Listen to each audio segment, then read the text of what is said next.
Channel subscribe करा, smart बना, नोटिफिकेशनसाठी bell आयकॉनवर क्लिक करा.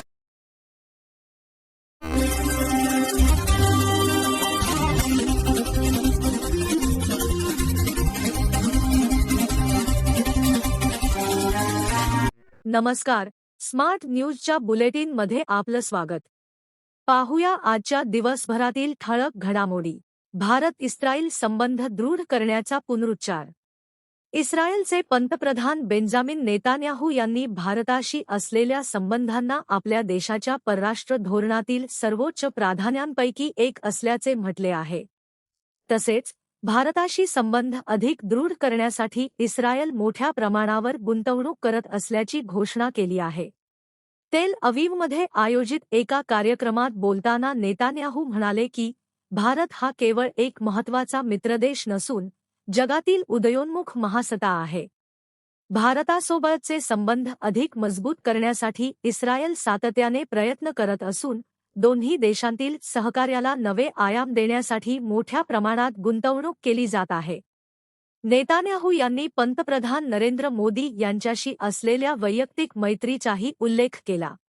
भारत आणि इस्रायल यांच्यातील संबंध गेल्या काही वर्षात संरक्षण, कृषी, तंत्रज्ञान, सायबर सुरक्षा, कृत्रिम बुद्धिमत्ता, जल व्यवस्थापन, आरोग्य, नवोन्मेष आणि व्यापार अशा अनेक क्षेत्रात वेगाने विस्तारले आहेत.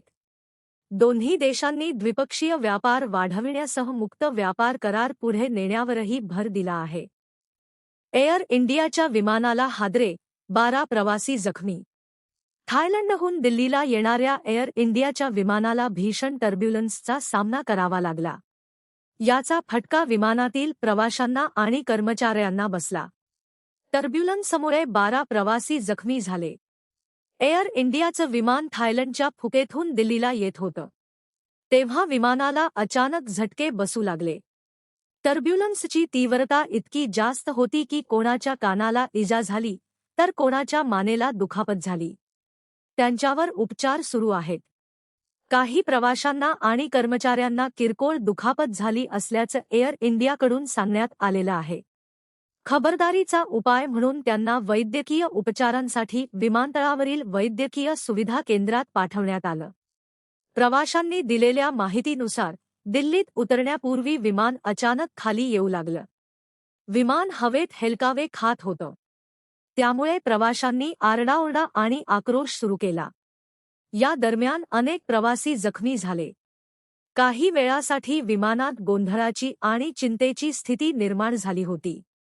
मात्र विमान सुखरूपरित्या खाली उतरले.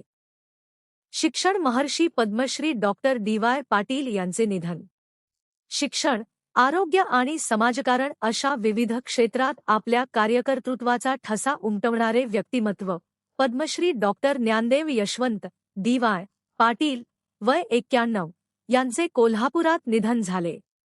त्यांच्या निधनामुळे केवळ महाराष्ट्रच नव्हे तर देशातील शैक्षणिक आणि राजकीय वर्तुळात मोठी शोककळा पसरली आहे. एका साध्या शेतकरी कुटुंबातून आपला प्रवास सुरू करून राज्यपाल पदापर्यंत पोहोचलेल्या डॉक्टर डी.वाय. पाटील यांच्या जाण्याने एका पर्वाचा अंत झाला आहे. कोरोना काळानंतर कोल्हापुरातील निवासस्थानी डॉक्टर डी.वाय. पाटील हे वास्तव्यास होते. मागच्या 6 महिन्यांपासून त्यांची प्रकृती हळूहळू खालावत चालली होती. घरातच त्यांच्यावर उपचार सुरू होते. अगदी 20 दिवसांपूर्वीच त्यांना हृदयविकाराचा झटका देखील आला होता. मात्र त्यातून ते सावरत होते. अशातच 3 ऑगस्ट रोजी दिवसभरात त्यांची प्रकृती खालावत गेली आणि 4 ऑगस्ट रोजी सकाळी 10:30च्या सुमारास त्यांची प्राणज्योत मालवली. डॉक्टर पाटील यांचे पार्थिव अंत्यदर्शनासाठी बुधवार दिनांक 5 ऑगस्ट रोजी सकाळी 11 ते सायंकाळी 4 वाजेपर्यंत त्यांच्या यशवंत निवास, कसबा बावडा, कोल्हापूर या निवासस्थानी ठेवण्यात येणार आहे. मंत्री बी. नागेंद्र यांना मंत्रिमंडळातून हटविण्यासाठी भाजपचे आंदोलन. वाल्मिकी विकास निगम घोटाळ्याप्रकरणी मंत्रिपदाचा राजीनामा द्यावा लागलेले काँग्रेसचे आमदार बी. नागेंद्र यांना मंत्रिमंडळ विस्तारात सोमवारी पुन्हा मंत्रिपदाची शपथ देण्यात आली. या निर्णयाच्या निषेधार्थ भाजपने मंगळवारी कित्तूर राणी चन्नम्मा चौकात आंदोलन केले. नागेंद्र यांना तातडीने मंत्रिमंडळातून हटविण्याची आणि घोटाळ्याची निष्पक्ष चौकशी करण्याची मागणी केली. या आंदोलनात शेकडो कार्यकर्ते, पदाधिकारी आणि लोकप्रतिनिधींनी सहभाग घेत राज्य सरकारविरोधात घोषणाबाजी केली. भाजपच्या जिल्हा संघटनेच्या नेतृत्वाखाली झालेल्या आंदोलनात वाल्मिकी विकास निगमातील निधीचा गैरवापर झाल्याचा आरोप करण्यात आला, तसेच संपूर्ण प्रकरणाची स्वतंत्र आणि निष्पक्ष चौकशी करण्याची मागणी करण्यात आली. घोटाळ्यात सहभागी असलेल्या सर्व संबंधितांवर कोणताही राजकीय हस्तक्षेप न करता कठोर कारवाई करावी, अशी भूमिका आंदोलकांनी मांडली. विविध मागण्यांच्या पूर्ततेसाठी सफाई कर्मचाऱ्यांचे आंदोलन. बेळगाव महानगरपालिकेतील सफाई कर्मचाऱ्यांच्या प्रलंबित प्रश्नांवरून प्रशासनाविरोधातील नाराजी पुन्हा एकदा समोर आली आहे. कर्मचाऱ्यांना हक्कपत्रे, निवासी क्वार्टर्स आणि इतर मूलभूत मागण्या तातडीने मंजूर कराव्यात, या मागणीसाठी सफाई कर्मचारी संघटनेच्या पदाधिकाऱ्यांनी मंगळवारी जिल्हाधिकाऱ्यांना निवेदन सादर केले. 15 ऑगस्टपर्यंत ठोस निर्णय न झाल्यास तीव्र आंदोलन छेडण्याचा इशाराही संघटनेने दिला. राज्यातील अनेक जिल्ह्यांमध्ये निवृत्त सफाई कर्मचाऱ्यांना निवासी सुविधा उपलब्ध करून देण्यात आल्या आहेत. मात्र बेळगावात अद्याप केवळ आश्वासनांवरच बोळवण होत असल्याची टीका संघटनेचे प्रमुख सरचिटणीस व जिल्हा प्रभारी समितीचे सदस्य विजय निरगट्टी यांनी केली. संघटनेचे जिल्हाध्यक्ष दीपक वाघेला यांनी सांगितले की महानगरपालिका हद्दीत गेली 3 दशके वास्तव्यास असलेल्या सफाई कर्मचाऱ्यांना निवासी क्वार्टर्स आणि हक्कपत्रे देण्याचा विषय अद्याप प्रलंबित आहे. जिल्हाधिकाऱ्यांनी याबाबत अनुकूल आदेश दिल्यानंतरही महापालिका प्रशासनाने गेल्या वर्षभरात कोणतीही ठोस पावले उचलली नाही, असा आरोप त्यांनी केला. मतिमंद मुलांच्या शाळेसाठी पाण्याच्या टाकीची भेट, जायंट्स सखीचा उपक्रम. समाजातील वंचित, गरजू आणि विशेष गरजा असलेल्या मुलांच्या जीवनमानात सकारात्मक बदल घडवून आणण्यासाठी जायंट्स ग्रुप ऑफ बेळगाव सखीने सेवाभावी उपक्रम राबविला. कॅन्टोन्मेंट स्नेहालय मतिमंद विद्यार्थ्यांची शाळा येथे विद्यार्थ्यांच्या उपयोगासाठी पाण्याची टाकी भेट देण्यात आली. हा उपक्रम विद्यार्थ्यांच्या आरोग्य, स्वच्छता आणि मूलभूत सुविधांच्या दृष्टीने अत्यंत उपयुक्त ठरणार आहे. या उपक्रमासाठी शीतल नेसरीकर यांचे सहकार्य लाभले. विशेष मुलांच्या सेवेसाठी त्यांनी दिलेल्या सहकार्याचे सर्व उपस्थितांनी कौतुक केले. हा कार्यक्रम जायंट्स ग्रुप ऑफ बेळगाव सखीच्या अध्यक्षा सुलक्षणा शिनोळकर यांच्या नेतृत्वाखाली यशस्वीपणे पार पडला.